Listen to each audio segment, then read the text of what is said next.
में 31 मई तक बढ़ा है लॉकडाउन। लॉकडाउन 4 के लिए गाइडलाइंस जारी हो चुकी हैं। हॉटस्पॉट इलाकों में सख्ती जारी रहेगी। School, college, mall, cinema hall बंद रहेंगे। मेट्रो और विमान सेवा भी बंद रहेंगी। हमारे साथ प्रशांत देव हमारे संवाददाता जुड़ गए हैं। प्रशांत देव, लॉकडाउन 3 से ये लॉकडाउन 4 की जो गाइडलाइंस आई हैं, इसमें फर्क क्या है या फिर बिल्कुल उसी का एक्सटेंशन है? देखिए, अभी तो फौरी तौर पे कोई बहुत ज़्यादा फर्क इसमें नज़र नहीं आ रहा है, सिवाय इस बात के कि इसमें जो प्रवासी मजदूरों की मूवमेंट को लेकर के कुछ बातें कही गई हैं, उनको सुविधा देने के लिए बातें कही गई हैं। जो छूट दी गई है इसमें वो इस प्रकार है कि अंतर्राज्यीय इंटरस्टेट मूवमेंट उसको इजाज़त दी गई है। इंटरस्टेट बस व्हीकल्स को छूट दे दी गई है। Interstate movements of passengers vehicle and बस उनको भी उसमें छूट दी गई है। और जो है रात का कर्फ्यू इसमें लागू रहेगा, यानी कि नाइट में कर्फ्यू रहेगा, मतलब रात में कोई एक्टिविटी नहीं होगी। और इसके अलावा जो पहले इसमें वायलेशन पे रहेगा वो देखिए रात की परिभाषा मतलब ये अभी जो इसमें पढ़ पा रहा हूं मैं, तो ये वही 7 से 7 का है अभी। और मतलब कि एक पोर्शन दिन में आपको काम करने का, इसमें एग्जैक्ट टाइमिंग मैं अभी नहीं पढ़ पा रहा हूं, लेकिन रात में चाहे वो 7 बजे हो या 9 से 9 हो, रात में एक्टिविटी इसमें नहीं हो पाएगी।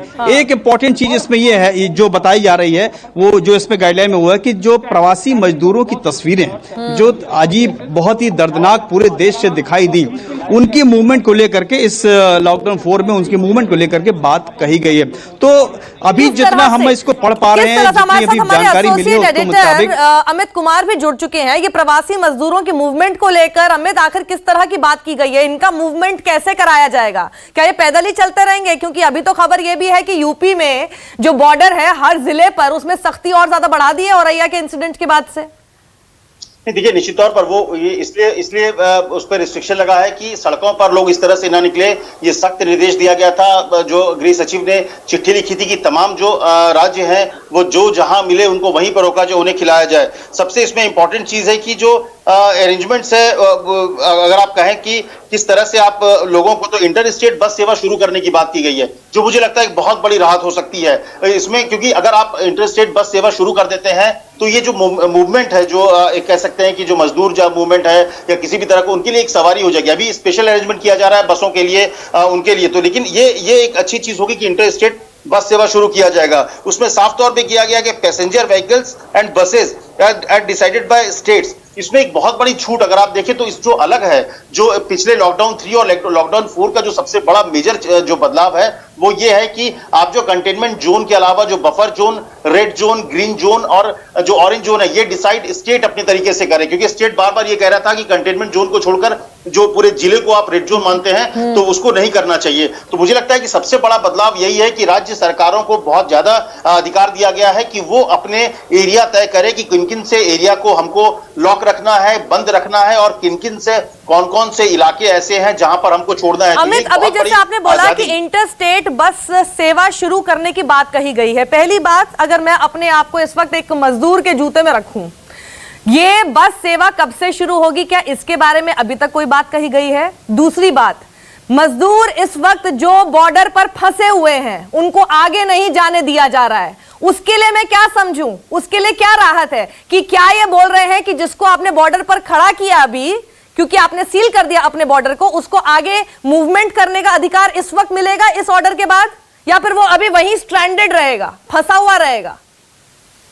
देखिए, सबसे बड़ी बात की, देखिए अभी जो फंसा हुआ जो जहां है वहां पर स्पेशल बसेस का अरेंजमेंट किया जा रहा है। जैसे यूपी बॉर्डर की बात करें तो यूपी बॉर्डर के जैसे आप अंदर घुसेंगे, गाजियाबाद के अंदर घुसेंगे तो वहां बसेस खड़े हैं। लेकिन ये जो इसका फायदा ये होगा कि अभी एक लिमिटेड बस चल रही है, लेकिन इंटर स्टेट, इसमें अगर आप देखिए तो दो चीजें हैं। एक तो एसओपी के बारे में कहा गया है कि एसओपी तैयार करना है, लेकिन साथ ये कहा गया है कि इंटर स्टेट बस तब चलेंगे जब दो राज्य, जिन राज्यों से कि अगर उत्तर प्रदेश से बस को चलकर मध्य प्रदेश जाना है तो दोनों राज्यों के बीच में म्यूचुअल अंडरस्टैंडिंग होनी चाहिए, तभी वो बस चल सकता है। अगर कोई राज्य कहता है कि हमारे यहां पर आने की आदत नहीं होगी तो वो जरूरी है। लेकिन इसका फायदा मजदूरों को इस तरह से होगा कि अगर बाई चांस अगर आप कहें कि दिल्ली से गाजियाबाद यूपी के लिए बसेस चलने लगेंगे तो लोग इस तरह से पैदल नहीं जाएंगे। उन्हें पता होगा कि बस अड्डा जो है ISBT या सराय काले खां, वहां पर आप सीधे चले जाइए, वहां से बसेस चलेंगे। तो लोग जो भटक रहे हैं, जो भटकते हुए आपको दिख रहे हैं सड़कों पर, वो मुझे लगता है फ्लो बंद हो जाएगा जब इंटर स्टेट बस की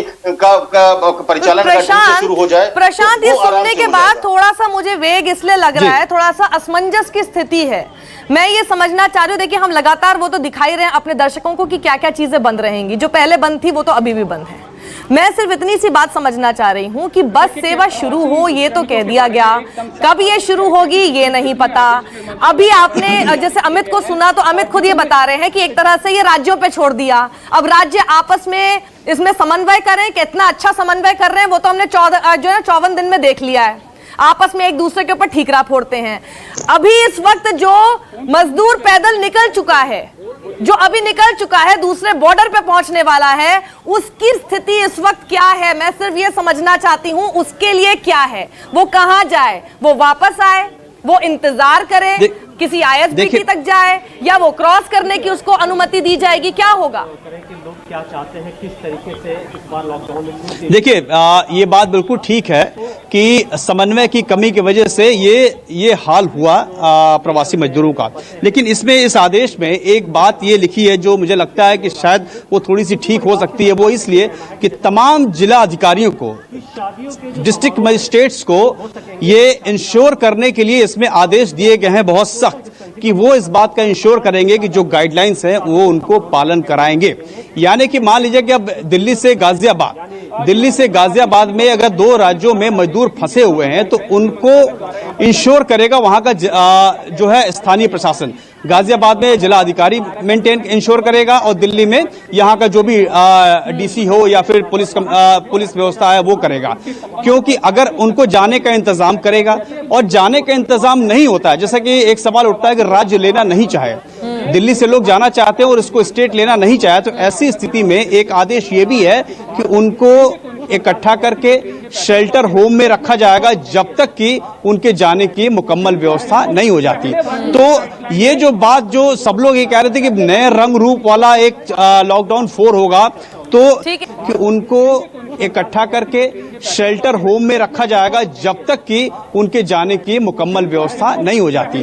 तो ये जो बात जो सब लोग ये कह रहे थे कि नए रंग रूप वाला एक लॉकडाउन 4 होगा, तो ऑलमोस्ट जो है जो पीछे चलते आ रहे लॉकडाउन थे वही उसी तरह के हैं ये।